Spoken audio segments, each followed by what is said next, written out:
What's the book? Bear with me 1 minute. Oh, it's here. No, not that one.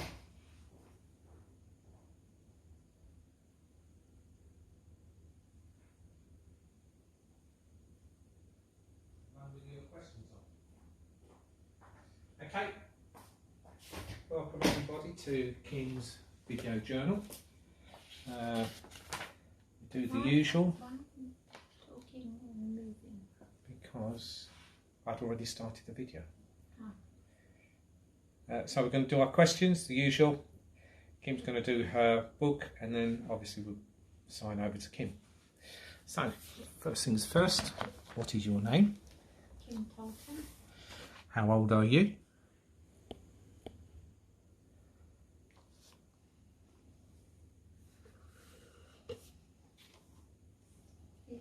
7. What is your date of birth? 22nd of July 1963. Who are you talking to? My husband Steve. How many children have you? 4. And their names? Carly, Michael, Christopher and Leslie. What season are we in? Autumn. What are your grandchildren's names? Alfie and Alea, Sky and Corey and Mia. What's your favourite colour? Orange. Name a fruit beginning with the letter P. Pineapple. What was your last job? I was an advanced nurse practitioner looking after, but caring for patients with bowel cancer. What year is it? 2020. What was the song you danced with your granddad? Moon River. What is 100? Take away 3.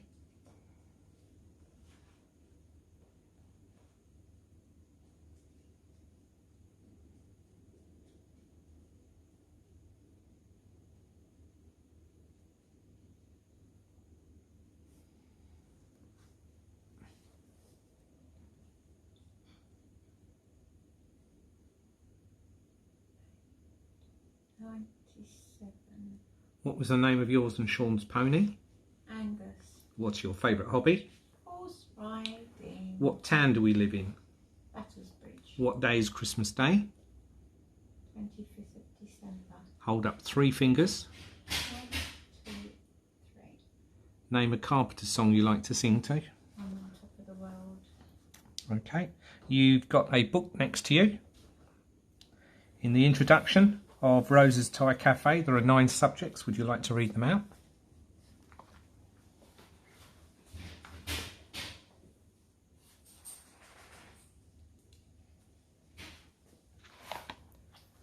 Small bites.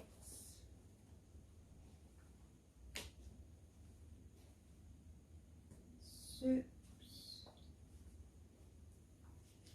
Curries.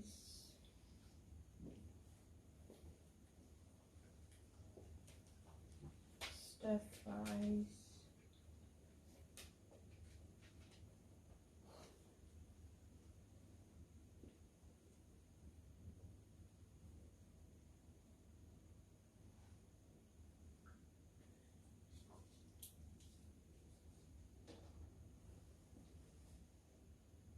Grills and marinades.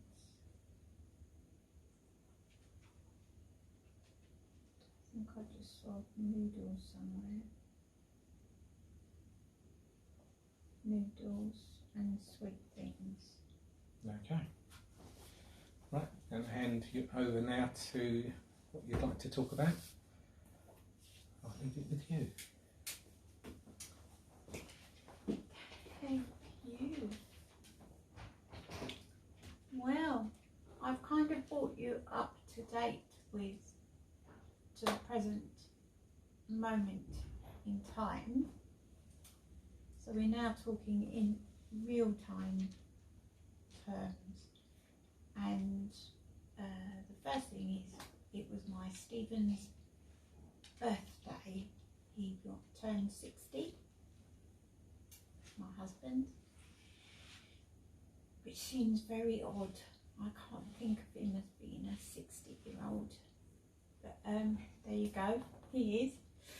And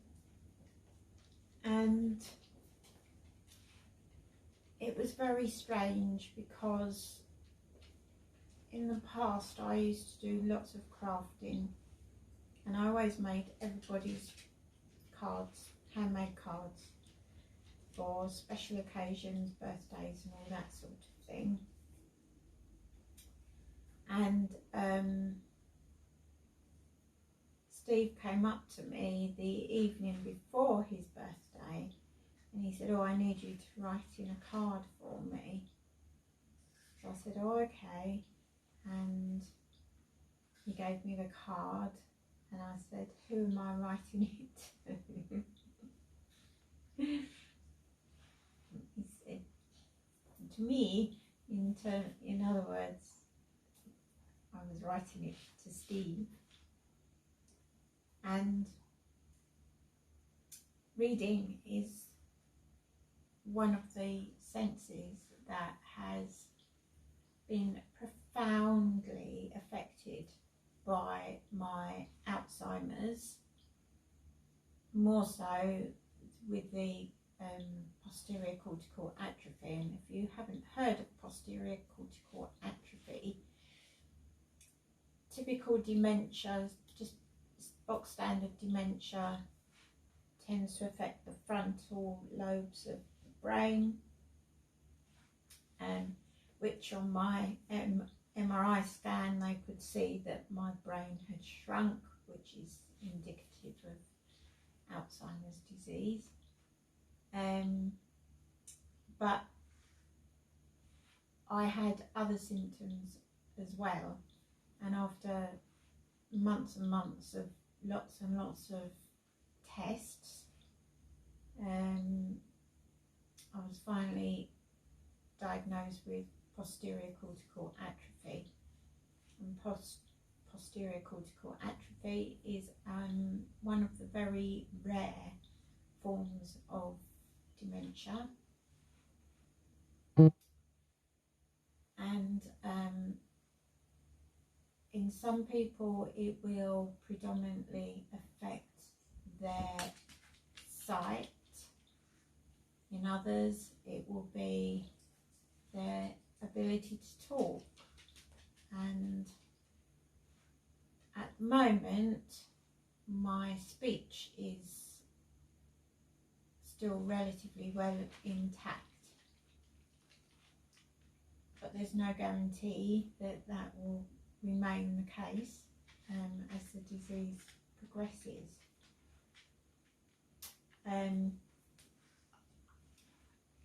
And it must be incredibly difficult for Steve. There are moments where I'm not around in the room and Steve is chatting to a family member or a friend in the garden, and I catch him crying, and that breaks my heart, because I know he is experiencing anticipatory grief. If you haven't heard of that, it's knowing that your loved one has a terminal illness, and although I am, on the outside at least, appear very normal, whatever normal is,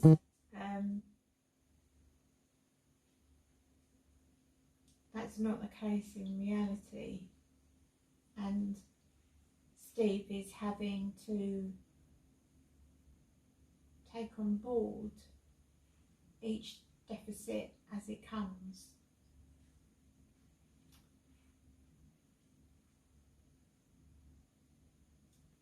I can only identify with that because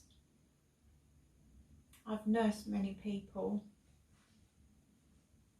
and their families where death was an inevitable part of their journey. And a year ago I lost my mum,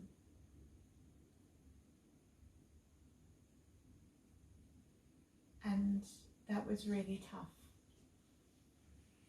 because as an advanced nurse practitioner in my professional life, as it what used to be,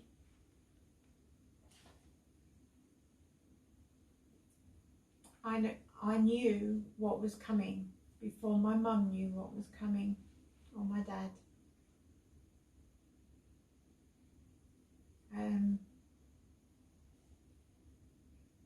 all I could do through that period where I knew that I was going to lose her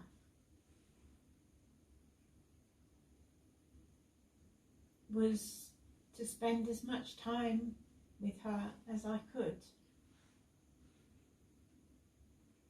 That doesn't make it any easier when the time comes. And Steve, I know, will have to go through many times of thinking, is this the beginning of the end? And in some respects, it will be easier for me because by that point,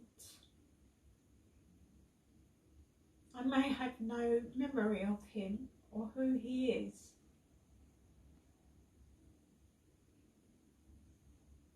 I may know that there is someone there who loves me deeply. Because one of the last senses you lose with dementia is that very basal need to have contact with people, physical contact, and to have a smiling face and a kind word. And I hold on to that.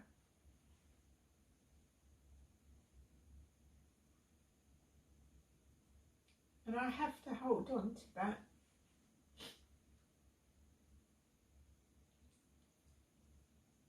Because otherwise life will be very difficult for me to get through.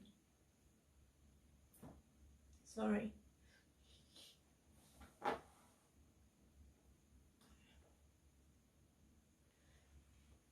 I'm not sad. I am. I am. I have moments of sadness. I have moments of thinking I'm so scared of what is to come. And I think my biggest fear is because I'm physically very fit,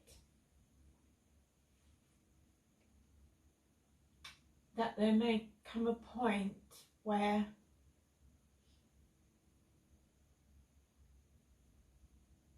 I really have no recollection of my family, my boys, my dad.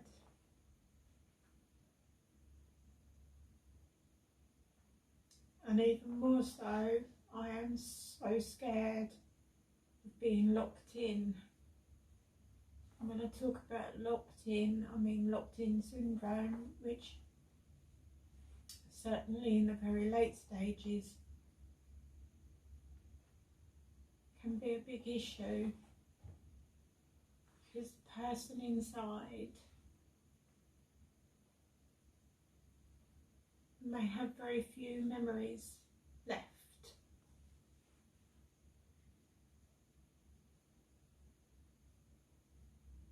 They may have been stripped of all that they were.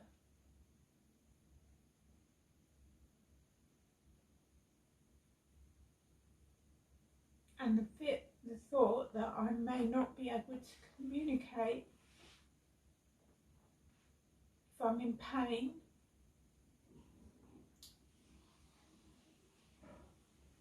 or if I'm hungry or thirsty, if I need to go to the toilet.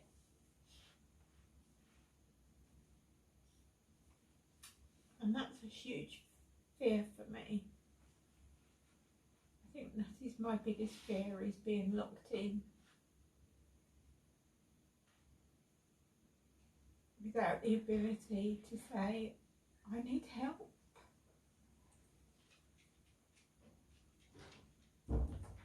And I'm not alone. And I know I'm not alone, because there are millions of people who are having to go through this experience themselves. And the hardest part of this journey is living through the period where you have cognition, where you are aware that your body is slowly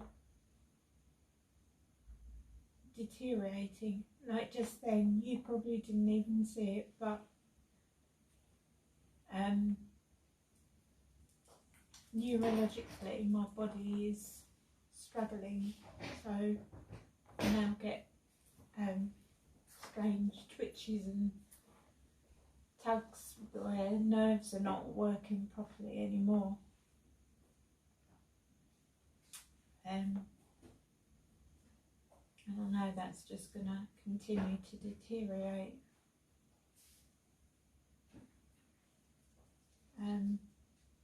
But on top of all of that, very emotional chat, I continue at the moment to live day by day, almost hour by hour sometimes, when I do have bad days.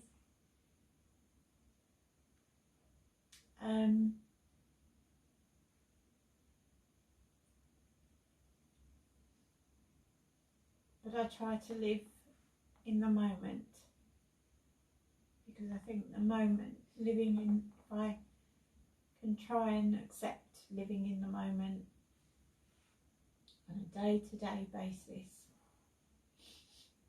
maybe those fears that I have for the future won't be quite so bad.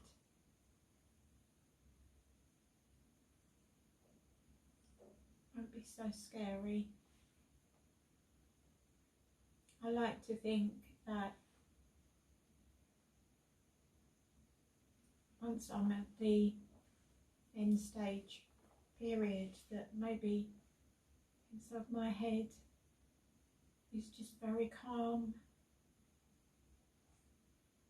and quiet.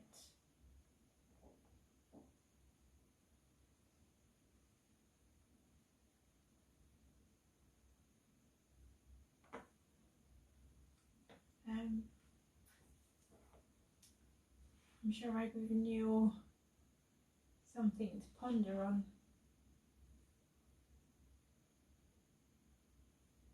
But I don't regret a moment of my life.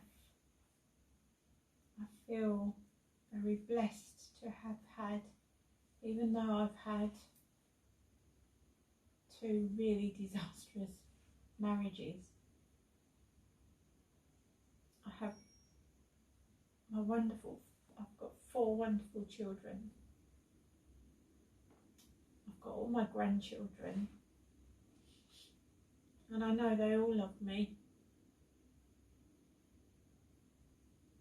in their own ways.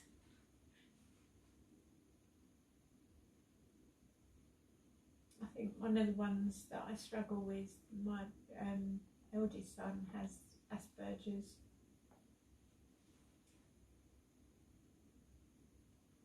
And I've always been a big hugger, and he struggles with that. and he has done since he was very little.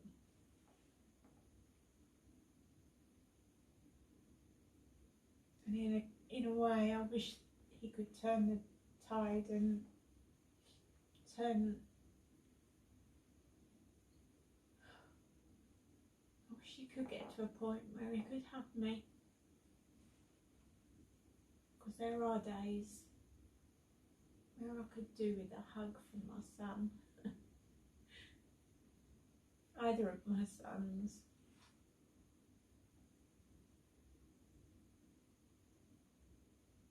And of course COVID doesn't make that very easy right now, but that's by the by. So at the moment I do my mindfulness session each day, which helps me centre myself, helps me get calm, and they're techniques that I can take forward with me.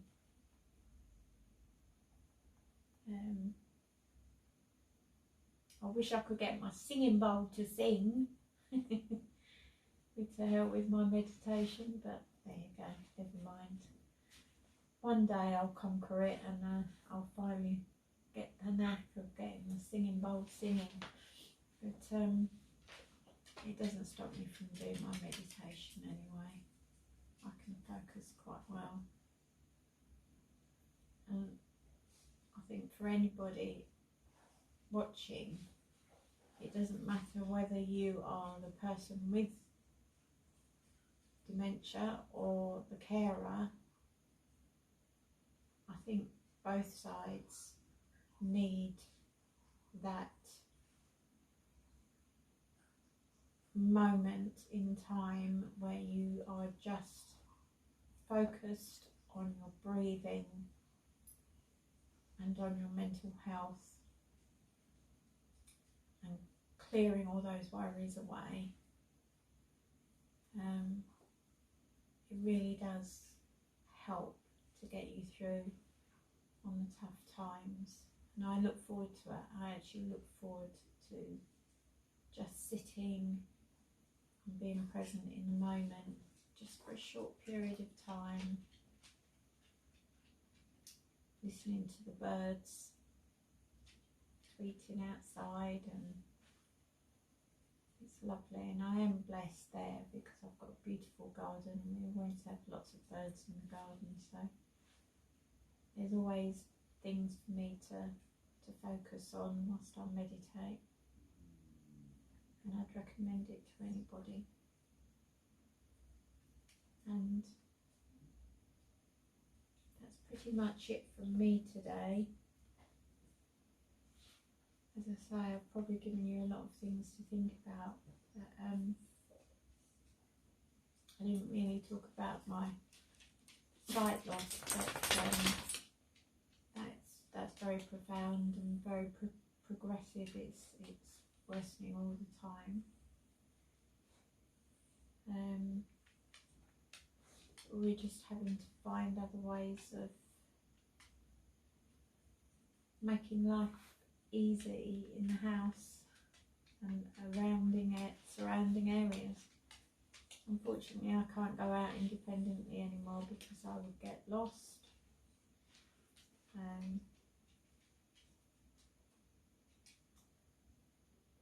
Very lost. I have no sense of time anymore. I know when it's daylight and I know when it's night. But other than that, I don't really have any concept of time. Whereas it was so easy, I just knew roughly what the time was. Yeah.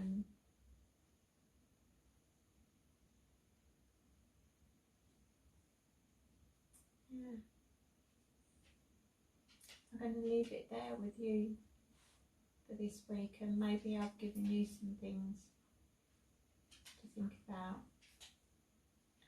If you are either going through a similar journey, or you are a carer of someone going through a dementia diagnosis, just have a few moments and reflect on some of the things I've said and take some of those on board, maybe, whatever you feel is relevant for your situation. And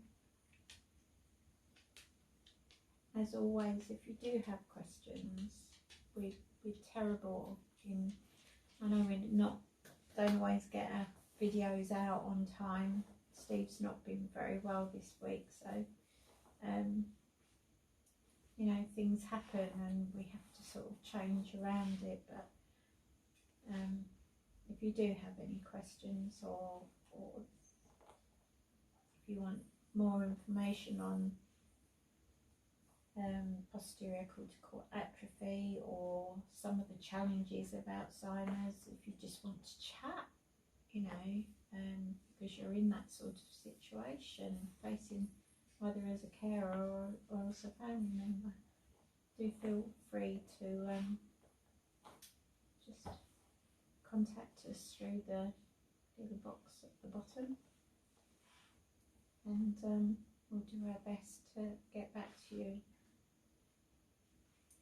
And you know, maybe we can signpost you the different things that we've found useful. So thank you for listening. Sorry I got a bit upset. That's just part of the journey. I'm not often down in the dumps, so I try to keep quite upbeat most of the time. But when you start talking about difficult things, I think it's quite normal to be emotional about them, because it means you care. And with that, I'm going to say ta-ta for today. Thank you for listening, and I hope to speak to you or connect with you in the near future. Thanks for that. I'm all done, my darling. Sorry? I'm all done. And Steve's got to switch me off now. So I'm going to say ta-ta for now. And thank you for listening. Okay, that's it. Oh, I forgot to say the date, which is the 4th of October 2020. Thank you for watching and listening, and hopefully we'll all meet again next week. Take care, everyone.